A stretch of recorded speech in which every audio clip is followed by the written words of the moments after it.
Hey there everyone, Dr. Ashley here. Look, I just thought we'd touch base as a valued, member and client of Belridge Chiropractic. We really understand at this time how challenging it is. There's a lot going on in the world, obviously in our communities as well, and obviously day by day, different news stories are causing a lot of anxiety, a lot of stress. So I'm going to give you my 4 tips to COVID survival. Obviously this is nothing cutting edge and groundbreaking in terms of the whole wash hands and all those sorts of things. No, I'm going to be talking about how you can do really, really well while we've got this time away from, connections from our groups, from the things we do, from our workplaces, and how you can make that really work for you. So instead of coming out of this whole stressful experience more stressed, we're going to come out of this experience thriving and feeling great and really looking forward to all the possibilities and opportunities that'll be there for us.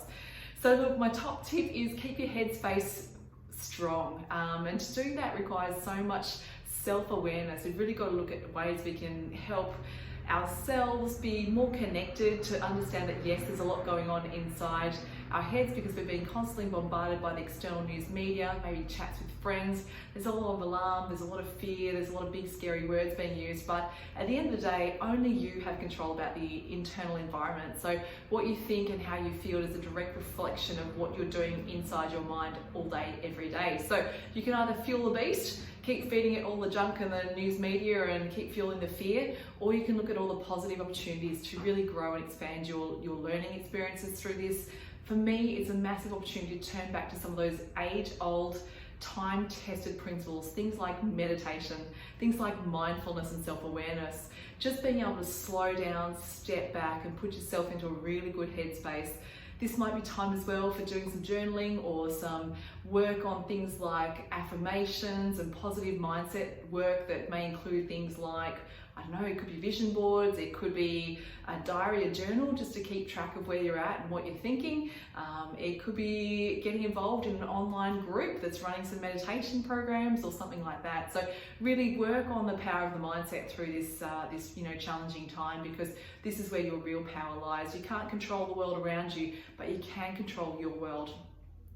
Second step for me is move enough. Now, we might be in lockdown or we might be in isolation, but if you're not moving well, unfortunately, that's not driving those important neurons that fire up your brain and get your head working properly. So you might want to have a nice healthy headspace, but movement is critical for your brain to work well. So if you want a healthy brain, you have to move well every single day.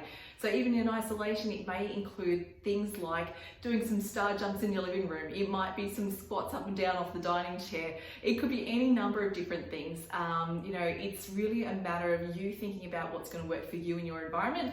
There's lots and lots of exercises you can do in literally a 2 square meter space. So for even people who are locked down in hotel rooms, they can still find floor space enough to do exercise. It comes down to motivation. So only you can do that. I encourage everyone to find an online group.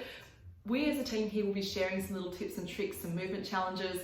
We'll be sharing some ideas on how to move in small spaces, so you really get a feel for how you can do it without equipment, without having to have a gym trainer by your side getting you doing those things, and how you can move safely to give a really strong, healthy spine, and obviously avoid some things that are going to come as a consequence of this isolation. So many of you are now working from home, which means that you may not be in desk setups that are ideal. I doubt many of you have been able to get an ergonomist. Is it the person who comes and checks the desks and things? They wouldn't have come to your home, I'd imagine, just yet. And it's unlikely they'll get around to every single home and every office given the situation we're in right now. So I recommend you have a little look up online. We will be sharing some videos as well on how to set up a really great home office, home desk space that's going to prevent you getting from sore neck, sore back, lower back pain, referral pain across the traps and shoulders, getting those tight, squishy, positions that we get into bad habits when we're set up in a wrong computer adjustment space. So for me, it's all about getting a really good home office sorted. So we'll get onto that and we'll dive deep into that one on its own video. So what have we done? We've done mindset, we've done movement. I said there's 4. The other one, let's make sure we're eating really well as well. this is the time, because we're at home more. I don't know about you, but I've certainly found myself going to the fridge or going to the cupboard and just like looking around and just mooching around. I call it mooching when just browsing for no good reason. Inevitably end up snacking. If you don't have the right food in there, you're going to snack on junk food. So this is the time to do a little bit of preparation, have some good healthy snacks in the fridge or the freezer or the cupboard, ready to go for those munchy times, because it's no different to being in the workplace. You know, it wouldn't be ideal to go running and grabbing a Mars bar at 3 o'clock in the afternoon. Same when you're at home. Try not to snack too much. Keep healthy habits, even though you might be in isolation or you might be in an area where you can't actually get to the healthier food options. It's better to be prepared. So for me, nutrition is all about preparation. And that last point, what was I going to say for the last thing? Number 4 is healthy habits. For me, this is all about maintaining routines. So with the chaos and the crisis and the change going on around us, I don't know about you, but in our office space here, our recommendations and our guidelines are being dictated to us are changing daily, which can make it really, really challenging to keep some sort of routine or understanding of what's coming next. So again, this comes a bit into the mind space stuff. The best thing you can possibly do is keep a routine. If that means that you're working from home and you used to get up every day at 6 a.m. to get to the office by 8 a.m. then try and keep that routine. You might want to wind the clock back and give yourself a 6:30 a.m. wake up because you don't have to travel to the office.